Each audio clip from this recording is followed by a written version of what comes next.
করতেছি আমাদের ফিজিক্স 1 এর পঞ্চম চ্যাপ্টারটা, যার নাম হচ্ছে বল ও ঘর্ষণ। দেখো আমরা গত লেকচারে ফিজিক্স 1 এর 4 নম্বর চ্যাপ্টারটা পড়ছিলাম, সার্কুলার মোশন বা বৃত্তাকার গতি চ্যাপ্টারটা পড়ছিলাম। তো আজকে আমরা পঞ্চম চ্যাপ্টারটা স্টার্ট করতেছি। আমরা কিন্তু গত লেকচারে চতুর্থ চ্যাপ্টারটা সম্পূর্ণ ঠেকাইছি। ওই চ্যাপ্টারটা তুলনামূলক অন্যান্য চ্যাপ্টারের চেয়ে একটু বেশি কঠিন। তো ওই চ্যাপ্টারে তোমাদেরকে আরেকবার রেকর্ড ভিডিওটা দেখতে হবে, আশা করি তোমরা দেখছো। তো আমরা আজকে আমাদের এই নতুন চ্যাপ্টার 5 নম্বর চ্যাপ্টারটা স্টার্ট করি। দেখো চ্যাপ্টারটার নাম হচ্ছে বল ও ঘর্ষণ।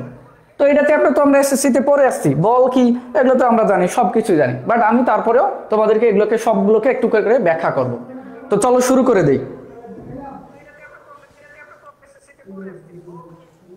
দেখো বলটা কি, প্রথমে আমি এই বল কনসেপ্টটা নিয়ে পড়াশোনা তোমাদেরকে একটু লেকচার দিব, এরপর ঘর্ষণ আলোকে লেকচার দিব। তো বল জিনিসটা কি এটাকে বড় তোমাদেরকে একটু ব্যাখ্যা করে দেব, ওই রিলেটেড প্রতিপাদন করে দেব দুই একটা, এরপর ঘর্ষণ রিলেটেড। তো শুরুতে বলে নিতেছি এই অধ্যায়ের যে পড়াশোনাগুলো এগুলো কিন্তু আমরা এসএসসিতে করে আসছি। এই অধ্যায়ের যে দুইটা রচনামূলক প্রতিপাদন করে দিব বল রিলেটেড, ওগুলো কিন্তু আমরা এসএসসিতে করে আসছি। তো আমাদের টেনশন নাই, রচনামূলক এই অধ্যায় থেকে আসলে 8 মার্কের মধ্যে আমরা 8 মার্কে ক্যারি করতে পারবো। বাট অতি সংক্ষিপ্ত যে বিভাগটা আছে, তো ওইখান থেকেই ঘর্ষণ রিলেটেড দুই একটা কোশ্চেন আসছে, জাস্ট ওইটা প্রতিপাদন 3 মার্কের প্রতিপাদনটা আমাদের কাছে নতুন একটু লাগবে। ওইটা যদি করতে পারি তাহলে এই অধ্যায় থেকে 11 মার্ক ক্যারি করা কোনো ব্যাপার না। তো চলো শুরু করে দিই। দেখো প্রথমে বলে নিতেছি যে বলটা কি ভাইয়া, বলটা কি বলো তো দেখি। এগুলো তো আমরা এসএসসিতে পড়ে আসছি। দেখো আমি বলতেছি বল হচ্ছে যা স্থির বস্তুকে গতিশীল করে বা গতিশীল বস্তুকে স্থির করে কিংবা গতিশীল বস্তুর গতির দিকের পরিবর্তন করে তাকে বল বলে। বলটা কি ভাইয়া, যা স্থির বস্তুকে গতিশীল করে বা গতিশীল বস্তুকে স্থির করে কিংবা গতিশীল বস্তুর গতির দিকের পরিবর্তন ঘটায় তাকে বল বলে। এক্সাম্পল হিসেবে আমি বলতেছি, ধরো এই যে একটা বস্তু আমার হাতে মার্কার আছে, এই মার্কারটা হচ্ছে স্থির। তো এই মার্কারটার উপর যদি আমি বল প্রয়োগ করি তাহলে দেখো তো মার্কারটা গতিশীল হয়ে গেল। মার্কারটার উপর বল প্রয়োগ করার কারণে মার্কারটা গতিশীল হয়ে গেল, চলতে শুরু করলো। তাহলে বলের প্রভাবে বস্তু গতিশীল হয়। আবার একটা ধরো এই যে এই মার্কারটা আমার চলতেছে, মানে ও চলমান বস্তু, তো বল প্রয়োগ করে আমি এই হাত দিয়ে বল প্রয়োগ করে দেখো ওকে স্থির করে দিছি, তাহলে বলের প্রভাবে বস্তু স্থির হইতেছে। তাহলে বল কি করতেছে, বস্তুটাকে স্থির বস্তুকে গতিশীল করতেছে, গতিশীল বস্তুকে স্থির করতেছে, আবার গতিশীল বস্তুর গতির ডিরেকশনও পরিবর্তন করে। কিভাবে দেখো, মার্কারটা এই বরাবর আসতেছে, তো এইটাকে আমি এই বরাবর বল অ্যাপ্লাই করলে দেখো তোমাদের দিকে যাবে। দেখো আমি আবার বলতেছি, মার্কারটা এই বরাবর আসতেছে, এটাকে বল অ্যাপ্লাই করলাম এই বরাবর, দেখো এটা তোমাদের দিকে যাইতেছে। তাহলে এর ডিরেকশন ছিল এই বরাবর, এটাকে বল অ্যাপ্লাই করার কারণে এর দিক কিন্তু চেঞ্জ হয়ে গেছে, ক্যামেরার দিকে চলে গেছে। তাহলে বলটা কি করতেছে, একটা স্থির বস্তুকে গতিশীল করলো, আবার গতিশীল বস্তুকে স্থির করলো, কিংবা গতিশীল বস্তুর গতির দিকের পরিবর্তন ঘটাইতেছে। তো এইটাকে বলা হইতেছে মূলত বল। আচ্ছা ঠিক আছে,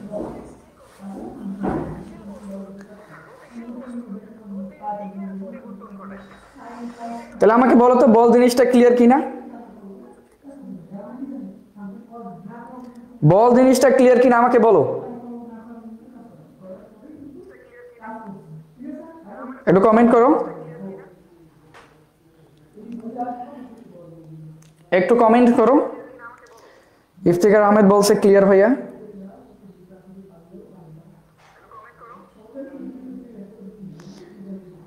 ইফতিকার আহমেদ ক্লিয়ার ভাইয়া। এমডি গফফারি বলছে ক্লিয়ার ভাইয়া। তো যেহেতু বলের কনসেপ্ট ক্লিয়ার, আমরা একটু এবার সামনের দিকে যাই।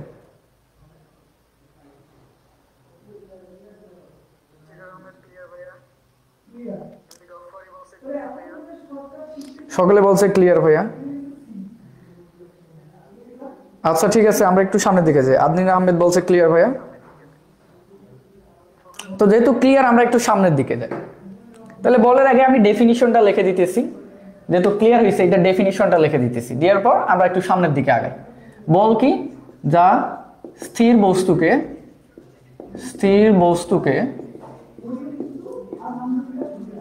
গতিশীল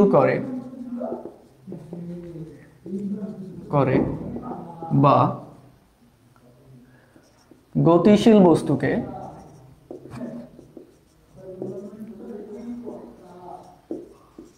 বস্তুকে স্থির করে কিংবা গতির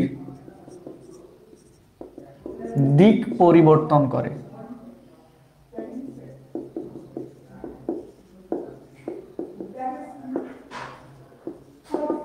তাকে বল বলে।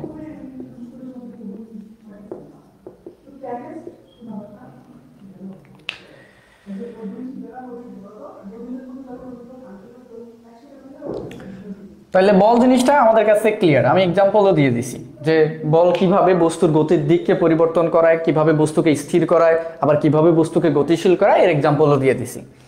তো বল যেহেতু ক্লিয়ার, এগুলো আমরা এসএসসিতে পড়ে আসছি, তো যেহেতু বল জিনিসটা ক্লিয়ার, আমরা একটু বলের ক্লাসিফিকেশনে চলে যাই। দেখো এই বলের ক্লাসিফিকেশন করতেছি। দেখো এই মৌলিক বল, পৃথিবীতে মৌলিক বল হচ্ছে 4টা।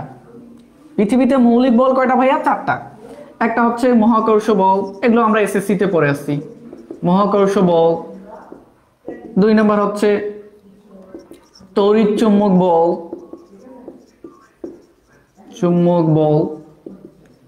3 নম্বর হচ্ছে সবল নিউক্লিয় বল।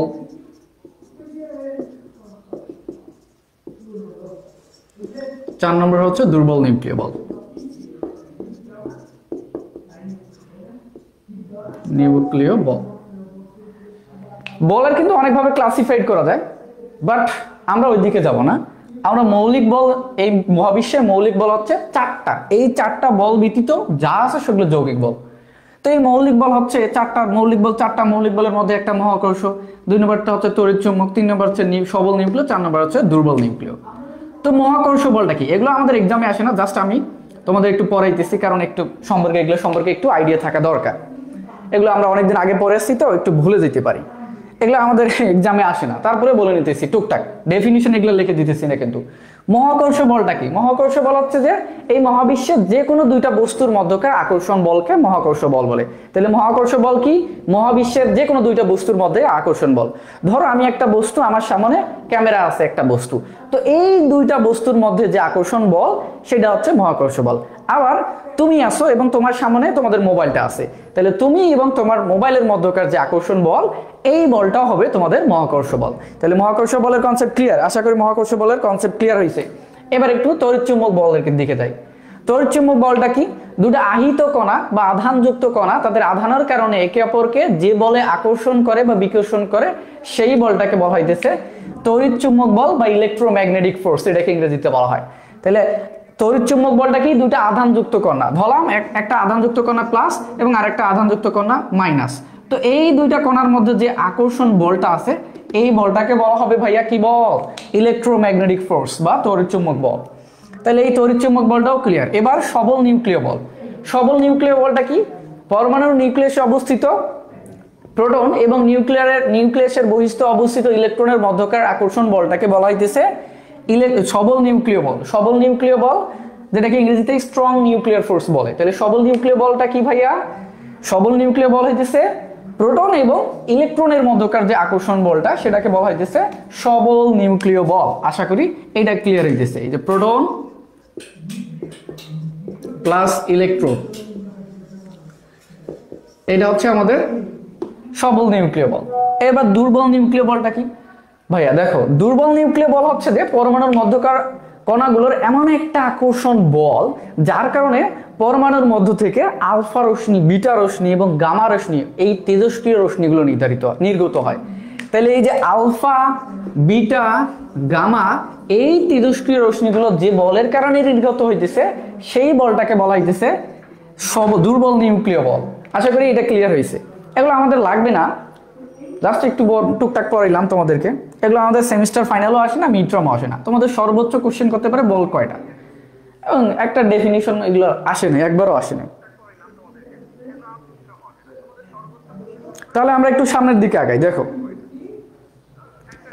একটু সামনের দিকে আগাই।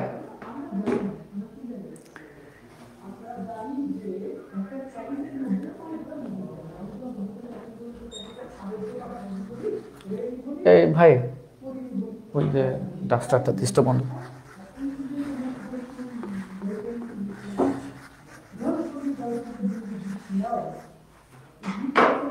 থ্যাংক ইউ বন্ধু। তাহলে বল সম্পর্কে আমাদের কনসেপ্ট ক্লিয়ার হয়েছে। তো যেহেতু বলের কনসেপ্ট ক্লিয়ার, আমরা একটু এবার সামনের দিকে আগাই। দেখো এই অধ্যায়ের সবচেয়ে গুরুত্বপূর্ণ বিষয় হচ্ছে নিউটনের গতির সূত্রগুলো। এই সূত্রগুলো কিন্তু একটু ইম্পর্টেন্ট বিষয়, কারণ এখান থেকে আমাদের রচনামূলক কোশ্চেন আসবে। তো স্যার নিউটন তার গতির সূত্র দিয়ে গেছে, এই নিউটন তিনটা গতির সূত্র দিয়ে গেছে। নিউটন স্যার তিনটা গতির সূত্র দিয়ে গেছে। দেখো একটা বস্তুর উপর যদি আমি বল প্রযুক্ত করি, বলের প্রভাবে ওই বস্তুটা যে গতিশীল হইতেছে, এই গতিশীল অবস্থাটাকে তিনি তিনটা সূত্রের সাহায্যে ব্যাখ্যা করছে। এই সূত্র তিনটা এখন আমি তোমাদেরকে একটু এক্সপ্লেনেশন করে দেব। দেখো এই তিনটা সূত্রের মধ্যে প্রথম সূত্রটা হচ্ছে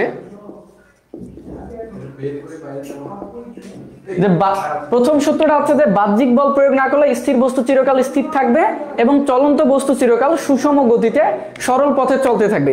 এগুলো কিন্তু আমরা ভাই এসএসসি তে পড়ে আসছি, এগুলো নতুন কোনো বিষয় না। তাহলে প্রথম সূত্রটা কি? বাহ্যিক বল প্রয়োগ না করলে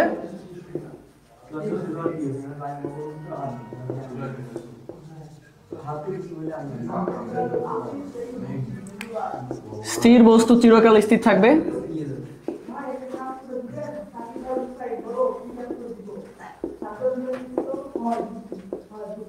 স্থির থাকবে এবং গতিশীল বস্তু চিরকাল সুষম গতিতে সরল পথে চলতে থাকবে।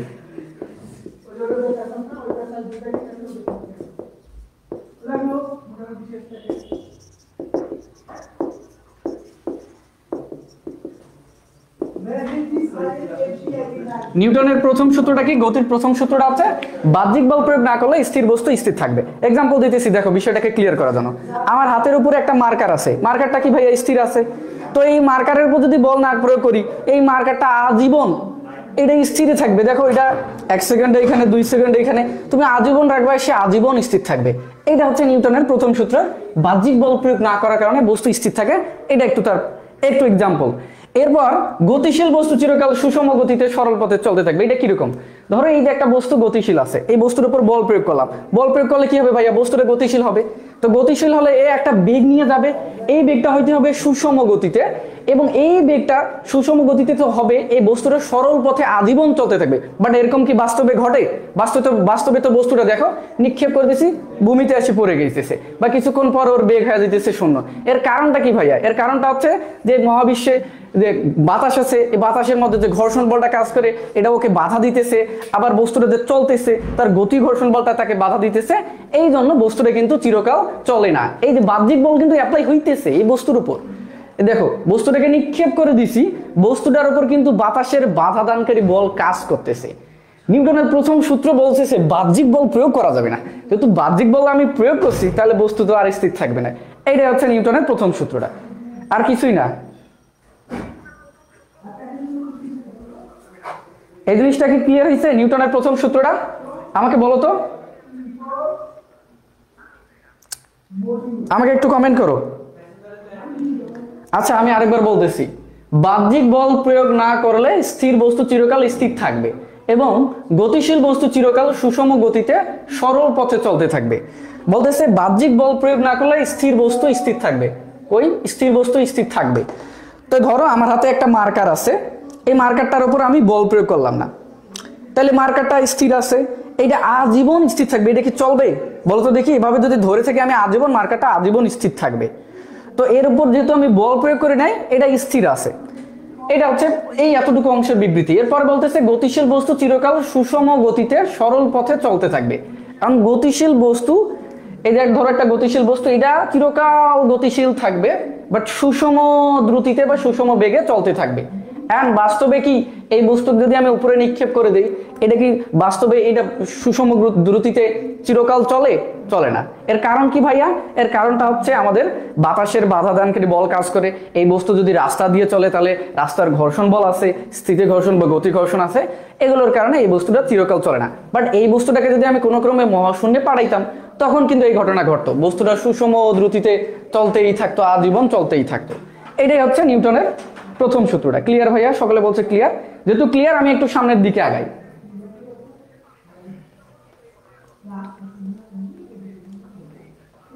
এরপর দ্বিতীয় সূত্রটা তো তোমাদেরকে একটু ব্যাখ্যা করতেছি। দেখো দ্বিতীয় সূত্র। নিউটনের দ্বিতীয় সূত্রটা হচ্ছে যে বস্তুর ভরবেগের পরিবর্তনের হার এর উপর প্রযুক্ত বলের সমানুপাতিক। তো সূত্রটা একটু লিখে নিই, তারপরে আমি বিষয়টা বুঝাইতেছি। বস্তুর ভরবেগের পরিবর্তনের হার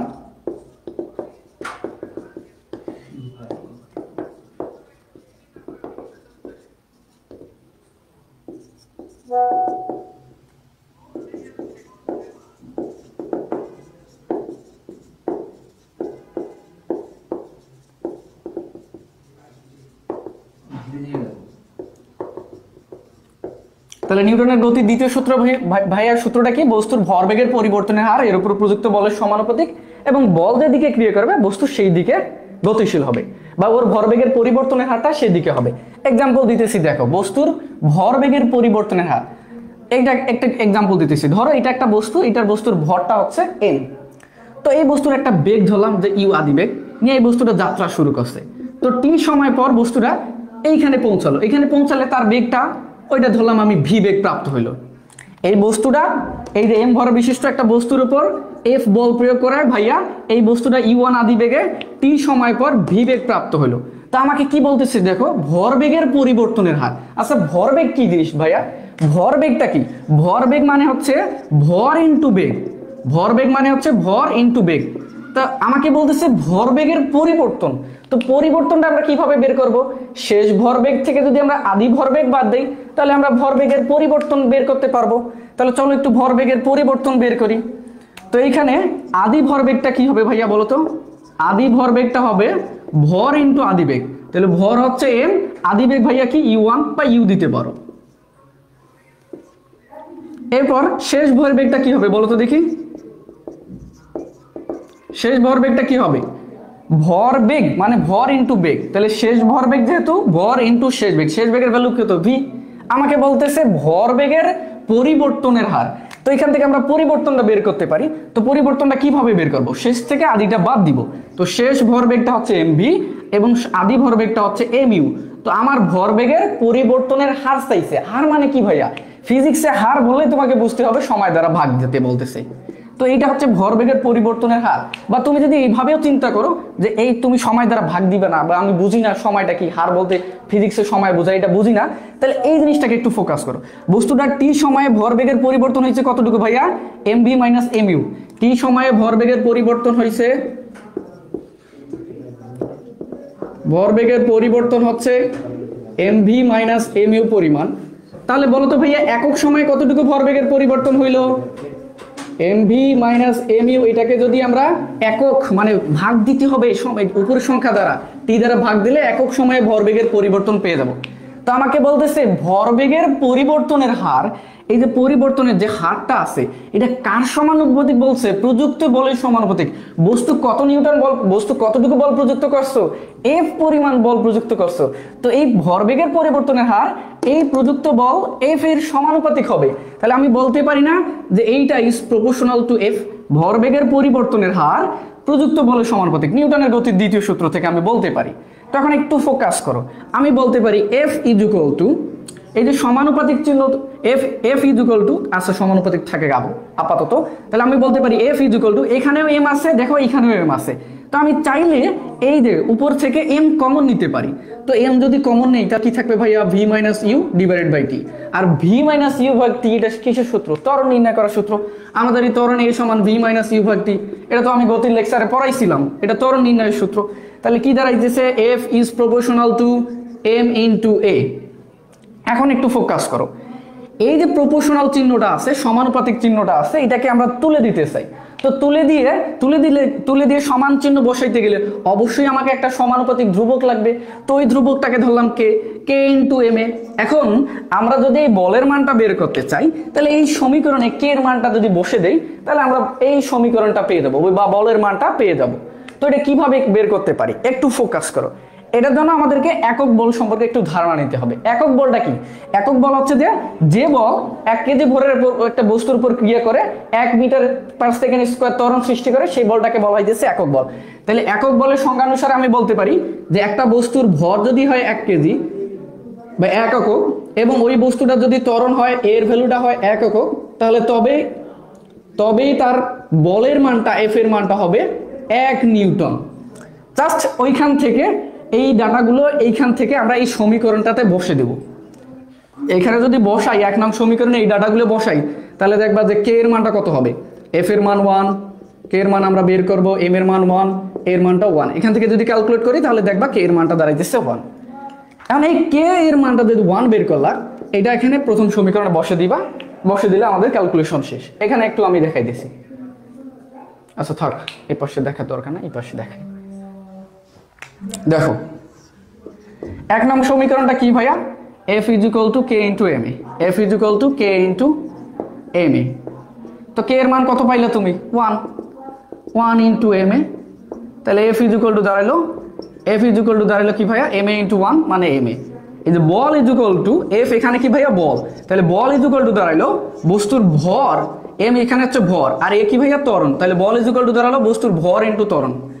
এই যে নিউটনের গতির দ্বিতীয় সূত্র থেকে আমি বলতে পারি যে বল F = ma।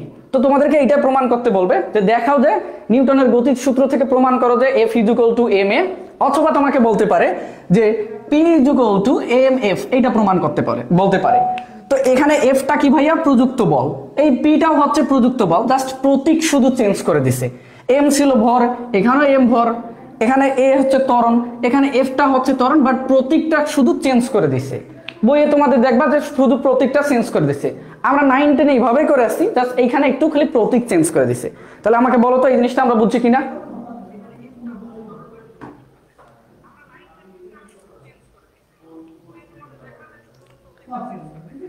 এটা আমরা বুঝছি কিনা, ক্লিয়ার ভাইয়া? ইফতিকার আহমেদ বলছে ক্লিয়ার ভাইয়া, আদনিন আহমেদ বলছে ক্লিয়ার ভাইয়া, আমাকে বলো।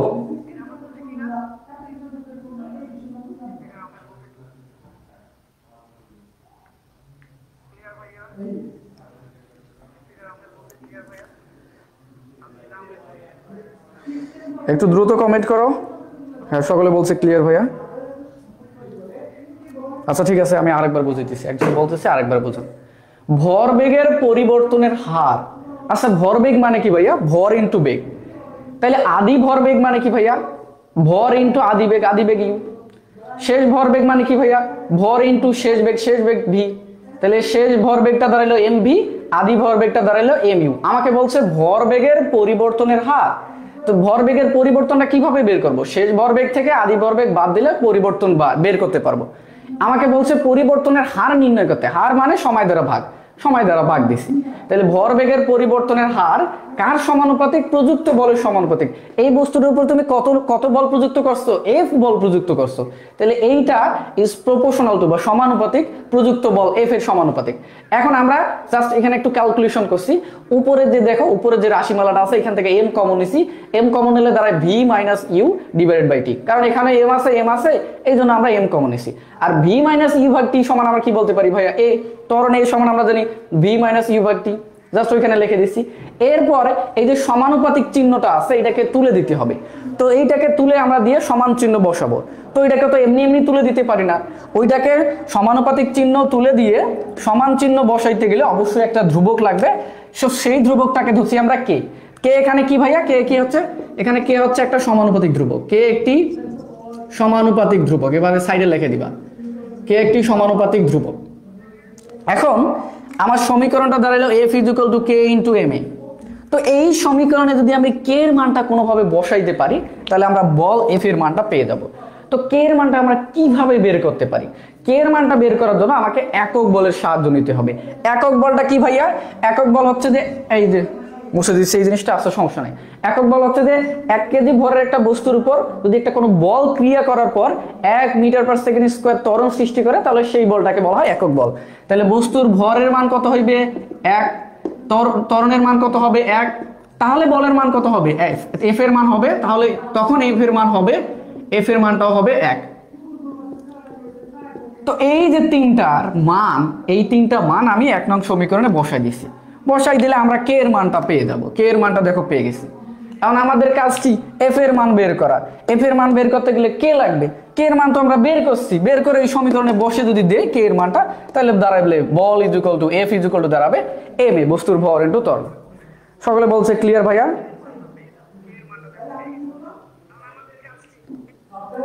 এই প্রমাণগুলো তো তোমাদের এসএসসি তে করে আসার কথা, এই প্রমাণগুলো আমরা এসএসসি তে করে আসছি, এটা তো তেমন কঠিন না। আচ্ছা আমি মুছে দিতেছি এই জিনিসটা। তাহলে আমরা একটা রচনামূলক পেয়ে গেলাম, 8 মার্কের কোশ্চেন, কিন্তু এটা একদম খুব ছোট একটা কোশ্চেন, এগুলো আমরা এসএসসি তে করে আসছি, কোনো প্যারার কোশ্চেনই না এগুলা। তো নিউটনের দ্বিতীয় সূত্র থেকে আমরা কি পাইলাম, দ্বিতীয় সূত্র থেকে পাইলাম বল F is equal to M A. এই রাশিটা কই থেকে আসছে, নিউটনের দ্বিতীয় সূত্র থেকে আসছে। এখানে বল এফ এর জায়গায় পি থাকতে পারে এবং ত্বরণ এর এই যে এর জায়গায় এফ থাকতে পারে। প্রমাণটা দুই ভাবে আসতে পারে, বল F is equal to M A, অথবা আসতে পারে যে বল P is equal to M F. খালি যদি শুধুমাত্র রাশিমালাগুলোর প্রতীকটা করে চেঞ্জ করে দিচ্ছে, দেখো এই যে প্রতীকটা করে চেঞ্জ হয়ে গেছে, আর কিছুই না। একই, দুইটার প্রমাণ একই ভাবে করা যাবে, দুইটার প্রমাণ একই। এরপর একটু ফোকাস করো, এরপর তোমাদের একটা 3 মার্কের কোশ্চেনের অ্যান্সার দিতে আসি, সেটা হচ্ছে সংক্ষিপ্ত বিভাগের কোশ্চেন। তো এই কোশ্চেনটা হচ্ছে যে নিউটনের গতির দ্বিতীয় সূত্র থেকে প্রথম সূত্রের প্রতিপাদন। আচ্ছা দ্বিতীয় সূত্রটা কি ভাইয়া? দ্বিতীয় সূত্র আমরা বললাম যে F is equal to M A, এইটা তো পাইলাম দ্বিতীয় সূত্র থেকে। তো দ্বিতীয় সূত্র থেকে আমাদেরকে প্রথম সূত্রে যাইতে হবে। প্রথম সূত্রটা কি বলছিল? প্রথম সূত্রটা বলছিল যে বাহ্যিক বল প্রযুক্ত না হলে স্থির বস্তু স্থির থাকবে এবং চলমান বস্তু সুষম গতিতে সরল পথে চলতে থাকবে। অর্থাৎ আমি যদি বস্তুর উপর বল প্রযুক্ত না করি তাহলে সেই স্থির বস্তুটা স্থির থাকবে, অথবা যে বেগে চলমান একটা বস্তু আছে সেইটা নির্দিষ্ট একটা সময় পর একই বেগ থাকবে, মানে 1 সেকেন্ড পরও ওই বেগ থাকবে, 2 সেকেন্ড পরও ওই বেগ থাকবে, 3 সেকেন্ড পরও ওই বেগ থাকবে। তাহলে আমাদেরকে দেখাইতে হবে কি ভাইয়া, এখান থেকে দেখাইতে হবে যে তার আদি বেগটা এবং শেষ বেগটা যেন সমান থাকে। কারণ আমি বল যদি প্রযুক্ত না করি, এফ এর মান যদি 0 হয় তাহলে এফ এই যে এম, আমি একটু এইটাকে মুছে দিতেছি।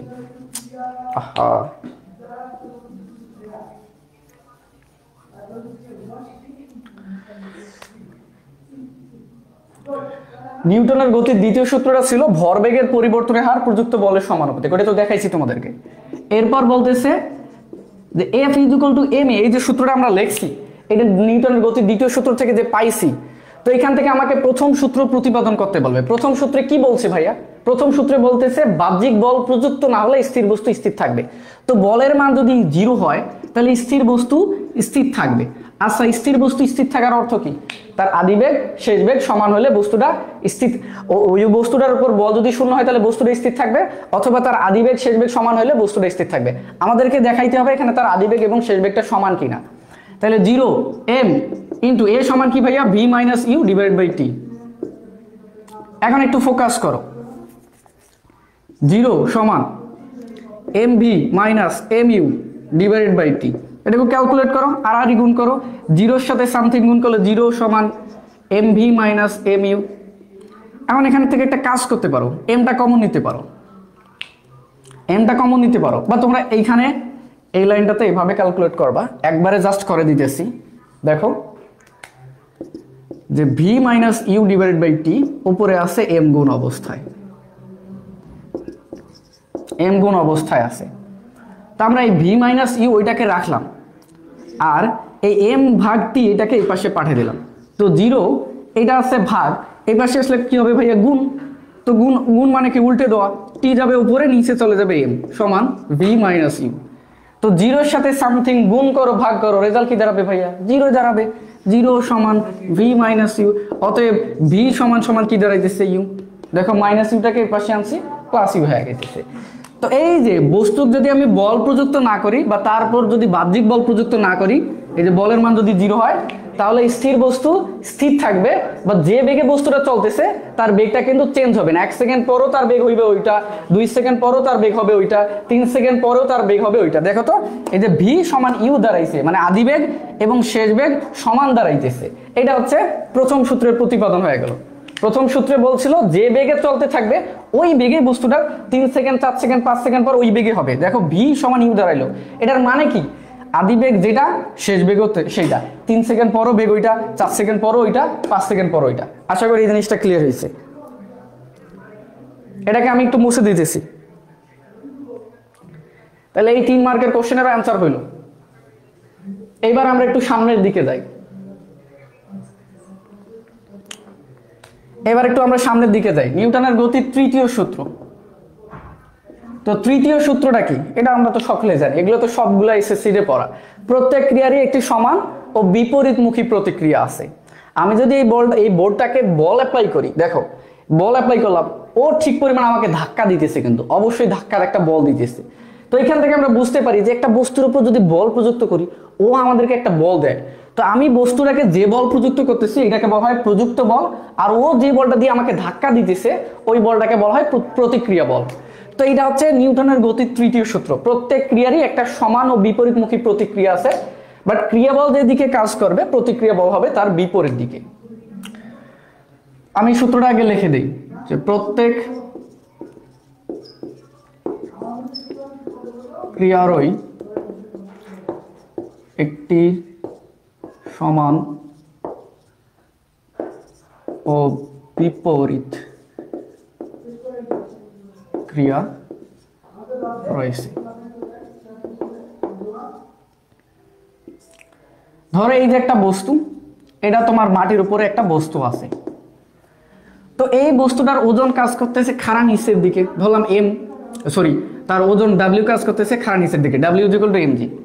তার ওজন কাজ করতেছে খাড়া নিচের দিকে। ওজন বলটা ভাইয়া কি বল, এটা হচ্ছে ক্রিয়া করতেছে মাটির দিকে, ওজন বলটা ক্রিয়া করতেছে মাটির দিকে, এটা হচ্ছে ক্রিয়া বল। তো প্রতিক্রিয়া বলটা কোন দিক বরাবর কাজ করবে, ক্রিয়া বল যে দিক দিয়ে কাজ করবে প্রতিক্রিয়া বল তার বিপরীত দিকে কাজ করবে, এই দিক বরাবর কাজ করবে। দেখো এটার ডিরেকশন কিন্তু প্রতিক্রিয়া বলের বিপরীত, এই যে বিপরীত দিকে কাজ করতেছে। কিন্তু এই যে ডাব্লিউ ইকুয়াল টু এমজি, ক্রিয়া বল যেটা প্রতিক্রিয়া বলের মানও হইবে অবশ্যই এমজি পরিমাণ হবে। কিন্তু ক্রিয়া বল যেদিকে কাজ করতেছে প্রতিক্রিয়া বল তার বিপরীত দিকে কাজ করতেছে বলে এটার সামনে একটা মাইনাস দিতেছি। কেন মাইনাস দিতেছি, কারণ দেখো বল ক্রিয়া বল এটাও একটা ভেক্টর, প্রতিক্রিয়া বল এটাও একটা ভেক্টর। তো দুইটা ভেক্টর, একটা ভেক্টর যেদিকে কাজ করতেছে আর একটা ভেক্টর তার বিপরীত দিকে কাজ করতেছে। এর মানে কি ভাইয়া, এই দুটো পরস্পরের বিপরীত ভেক্টর।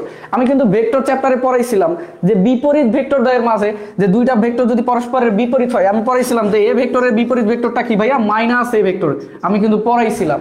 তো এই জন্য ক্রিয়া বল যদি পজিটিভ হয় প্রতিক্রিয়া বলটা হবে নেগেটিভ। তো এই চিহ্নটা কই থেকে আসলো, বিষয়টা আশা করি ক্লিয়ার হয়েছে।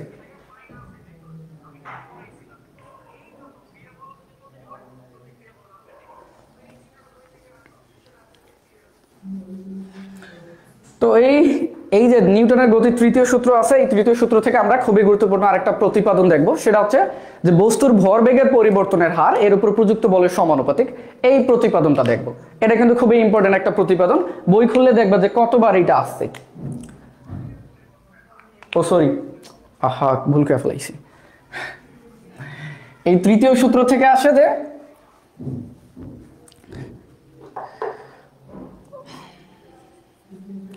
ভরবেগের নিত্যতার সূত্রটা ভরবেগের নিত্যতার সূত্রটা প্রতিপাদন করতে বলবে। তো ভুল হয়ে গেছে ভাইয়া, মিস্টেক হয়ে গেছে। তৃতীয় সূত্র থেকে তোমাকে প্রতিপাদন করতে হবে যে বস্তুর ভরবেগের নিত্যতার সূত্রটা প্রতিপাদন করতে হবে। এটা আমরা 9 10-এ পড়ে আসছি। তো ভরবেগের নিত্যতার সূত্রটা কি, ভরবেগের নিত্যতার সূত্র, এটাকে আমি আরেকটু এক্সপ্লানেশন, আগে সূত্রটা লিখে দিতেছি এরপর এক্সপ্লানেশন দিতেছি।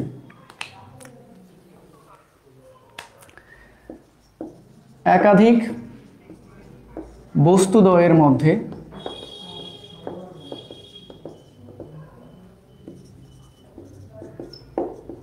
ক্রিয়া প্রতিক্রিয়া বল ভিন্ন,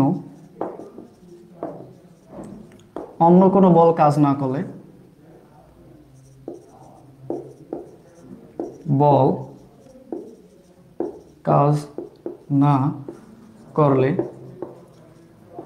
বস্তুদ্বয়ে ভরবেগের পরিবর্তন হয় না।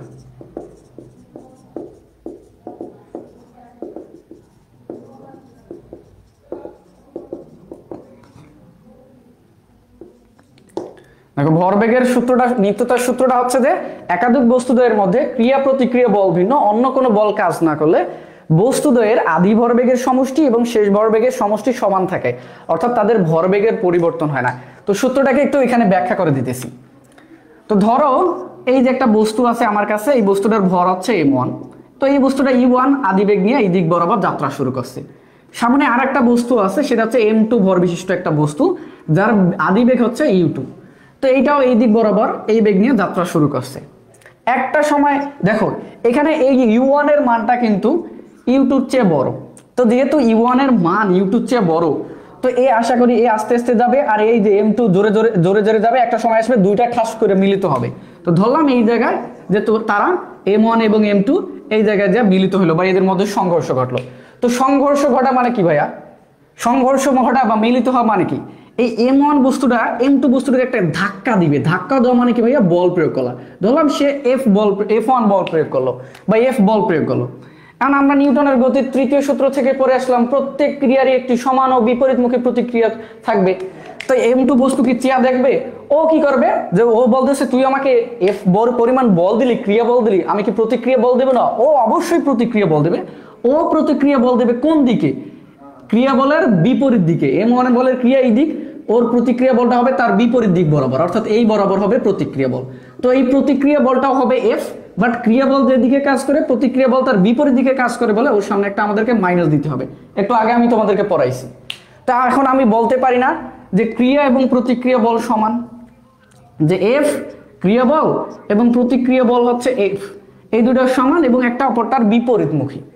তো আমাকে বলতেছে একাধিক বস্তুদ্বয়ের মধ্যে ক্রিয়া ও প্রতিক্রিয়া বল ভিন্ন, অন্য কোনো বল কাজ না করলে বস্তুদ্বয়ের ভরবেগের পরিবর্তন হয় না বা আদি ভরবেগের সমষ্টি এবং শেষ ভরবেগের সমষ্টি সমান থাকে।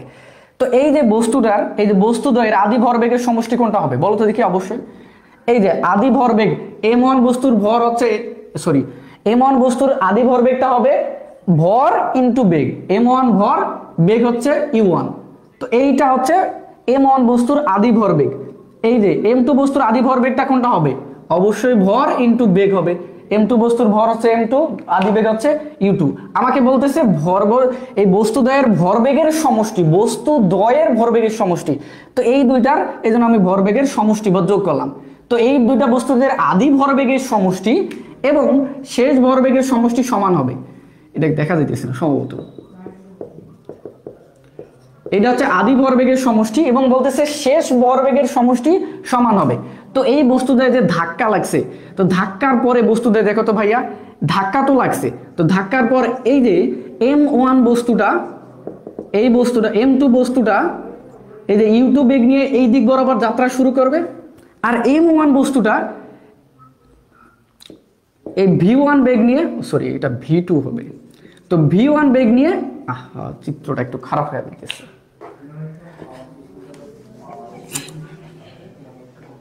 দেখো এদের যে ধাক্কা হয়েছে, ধাক্কার পরে m1 বস্তুটা একটা বেগ নিয়ে এই দিক বরাবর যাবে। তো ধরলাম সেটা হচ্ছে v1 বেগ নিয়ে যাইতেছে। m2 বস্তুটাও একটা বেগ নিয়ে এই দিক বরাবর যাবে। তো m2 বস্তুটা ধরলাম যে সে v2 বেগ নিয়ে এই দিক বরাবর এখন যাইতেছে ধাক্কার পর। তো আমাকে বলতেছে আদি ভরবেগের সমষ্টি এবং শেষ ভরবেগের সমষ্টি সমান হইতে হবে, ভরবেগের কোনো পরিবর্তন হবে না। তো আদি ভরবেগ মানে কি ভাইয়া? এই যে m1 u1, এই বস্তুটার আদি ভরবেগ এবং এই বস্তুটার আদি ভরবেগ মানে কি ভাইয়া? m2 u2। আমাকে বলতেছে আদি ভরবেগ দ্বয়ের সমষ্টি, এই দুইটা বস্তুর আদি ভরবেগ দ্বয়ের সমষ্টি, এটা সমান কি হবে? বস্তুদ্বয়ের শেষ ভরবেগের সমষ্টি সমান হবে। শেষ ভরবেগ মানে কি ভাইয়া? ভর ইনটু শেষ বেগ। এই যে v1, m1 বস্তুর বেগটা হচ্ছে v1, দেখা যায় না? আচ্ছা ঠিক আছে, তাহলে দেখো আমি সমান চিহ্নটা এখানে দিতেছি। এই যে ভর, একটু ক্যামেরাটা সরা যাবে? আচ্ছা থাক। এই যে m1 বস্তুর ভর হচ্ছে m1, এর শেষ বেগ কি? v1। আচ্ছা ঠিক আছে। এই বস্তুটার ভরটা কি ভাইয়া? m2, এর বেগটা কি ভাইয়া? m2, এই যে v2। তো এই যে আদি ভরবেগের সমষ্টি এবং শেষ ভরবেগের সমষ্টি এটা সমান হবে। আমাকে এইটা জাস্ট প্রতিপাদন করে দেখাইতে হবে এইখানে। তো আমরা জানি ক্রিয়া বল প্রতিক্রিয়া বল যেহেতু সমান, তাহলে আমরা জানি কি ভাইয়া? বল f, এই যে হচ্ছে ক্রিয়া বলটাকে f1 ধরলাম, প্রতিক্রিয়া বলটাকে f2 ধরছি। তো f1 এবং f2 সমান, বাট একটা অপরটার বিপরীতমুখী। এটা তো আমরা নিউটনের গতির তৃতীয় সূত্র থেকে পাইলাম। এবার f1 সমান কি জানি ভাইয়া? বল এফ সমান কি ভর ইন্টু ত্বরণ, তাহলে F1 মানে m1 ইন্টু a1, F2 সমান কি ভাইয়া হবে m2 ইন্টু a2 হবে, কারণ বল এফ সমান সমান আমরা এম এ জানি, একটু আগে তো শিখেছিলাম যে বল এফ সমান সমান এম এ। এখন একটু ফোকাস করো, m1টাকে ঠিক রাখলাম। এখন ত্বরণ a1 মানে কি, ত্বরণ মানে কি, ত্বরণ সমান সমান আমরা সূত্র জানি যে ত্বরণ a সমান v মাইনাস u ভাগ t, তাহলে a1 সমান আমি লিখতে পারি যে v1 মাইনাস u1 ভাগ t1। t1 তো এখানে না হবে না, যে বস্তুটা একই সময় যা যাত্রা এই যে সংঘর্ষ লাগবে, এইখান থেকে যেতে যে সময় লাগবে m2 যে একই সময় যা এখানে সংঘর্ষ করবে, তো ধরলাম ওইটা t সময়। তাহলে আমি বলতে পারি যে এইটা ইকুয়াল টু m2 এখানে রেখে রাখলাম, a2 সমান কি জানি ভাইয়া, a2 সমান কি ত্বরণ a সমান v মাইনাস u ভাগ 2, তাহলে a2 সমান v2 মাইনাস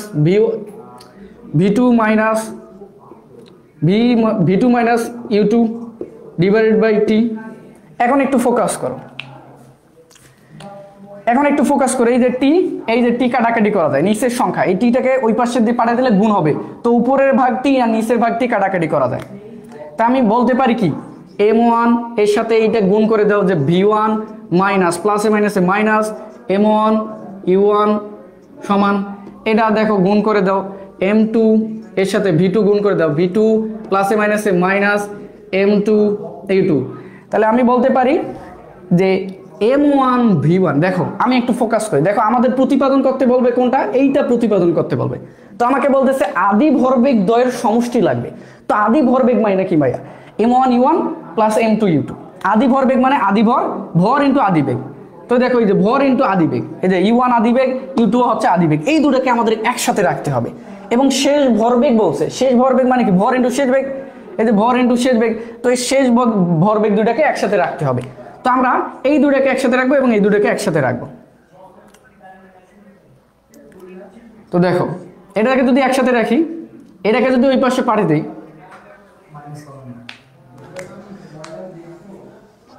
একটু ফোকাস করো, আমি একটু মাইনাস কমন নিতেছি, আমার একটু রং হয়ে গেছে, রংটা কিরকম এইখানে চিহ্ন মাইনাস দিতে ভুল হয়ে গেছে, তো আমি এখানে মাইনাস দিইনি, এই জন্য আমি করতেছি যে প্রতিপাদনটা এরকম আসতেছে কেন, এখানে মাইনাস দিছি বাট পরের লাইনে দেইনি, তাহলে এখানেও মাইনাস হবে, এখানে মাইনাস হবে, আর মাইনাসে প্লাসে মাইনাসে প্লাস হবে।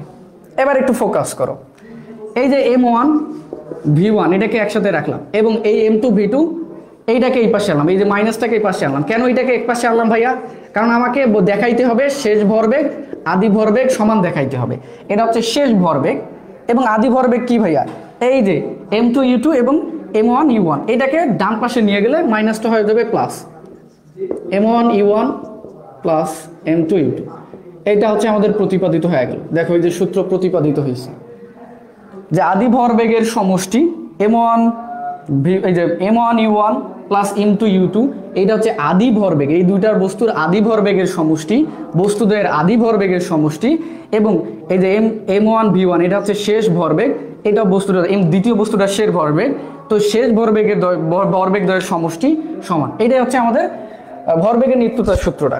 তো আশা করি এই জিনিসটা বুঝছি।